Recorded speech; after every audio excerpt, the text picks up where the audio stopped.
दुनिया का सबसे बड़ा त्यौहार आज मना रहा है, जो पवित्रतम त्यौहार के रूप में जिसे हम कह सकते हैं। स्वतंत्रता दिवस पर सबसे पहले हम सभी को उन महान सपूतों को अपनी श्रद्धांजलि देनी चाहिए, उनका स्मरण करना चाहिए, जिन्होंने अपने देश के खातिर अपने प्राणों का उत्सर्ग कर दिया। आज से 78 वर्ष पूर्व ही नहीं, यदि हम इतिहास में जाएंगे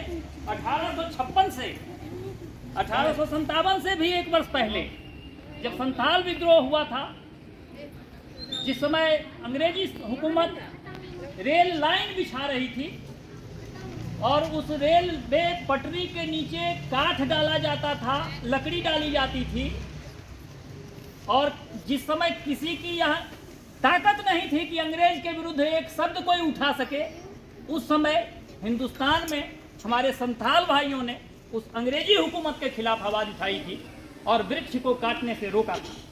वही पहला स्वतंत्रता संग्राम उसको कह सकते हैं, क्योंकि अंग्रेज के विरुद्ध बिगुल फूंकने का काम संथालियों ने किया। इसके बाद 1857 में फिर उसके बाद लंबा इतिहास है, पूरा इतिहास तो आप लोग क्लास में पढ़ेंगे। आज मुख्य रूप से हम सभी शिक्षकों को, छात्रों को, अभिभावकों को शपथ लेना है कि हम अपने देश के लिए जिएं।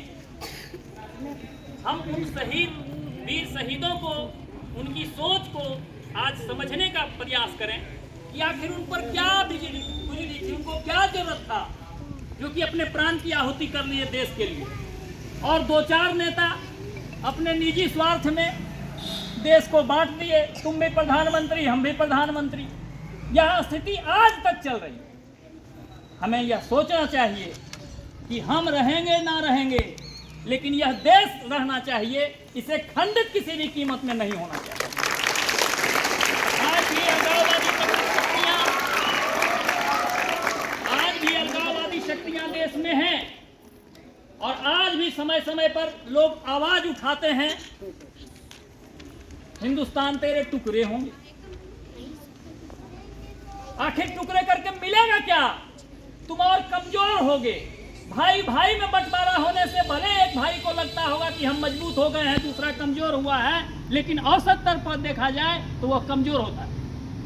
एक विद्यालय, इसके कुछ शिक्षक जब टूटकर अलग होते हैं, उनको लगता है कि हम बहुत आगे निकल जाएंगे, लेकिन यदि दोनों साथ रहते तो और आगे होते। अलग होने से कमजोरी होती है। टूटना शब्द ही अपने आप में निगेटिव है। हालांकि प्रत्येक शब्द के निगेटिव पॉजिटिव दोनों वैल्यू होते हैं। टूटेगा नहीं, चीनी के कण टूटेंगे नहीं तो शरबत बनेगा नहीं, ये भी बात है। लेकिन हम सभी शिक्षकों को, छात्रों को समझना चाहिए कि हम अपने देश के लिए और अपने धर्म के लिए जिएं। प्रज्ञा विद्या विहार में दो धर्म के लोग, दो धर्म के छात्र हैं, हिंदू धर्म और इस्लाम धर्म को मानने वाले। मैं दोनों धर्म के अभिभावकों से कहना चाहूँगा कि आप देश के लिए जिएं, अपने बच्चों में ऐसा संस्कार दें कि उनमें देशभक्ति की भावना का विकास हो, और साथ ही साथ उनके धर्म के प्रति भी उनकी आस्था हो।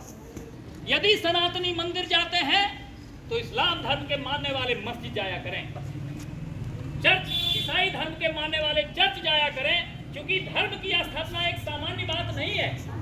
वो बहुत महान लोग थे, साक्षात उनको देवता कह सकते हैं, जिन्होंने धर्म की स्थापना की।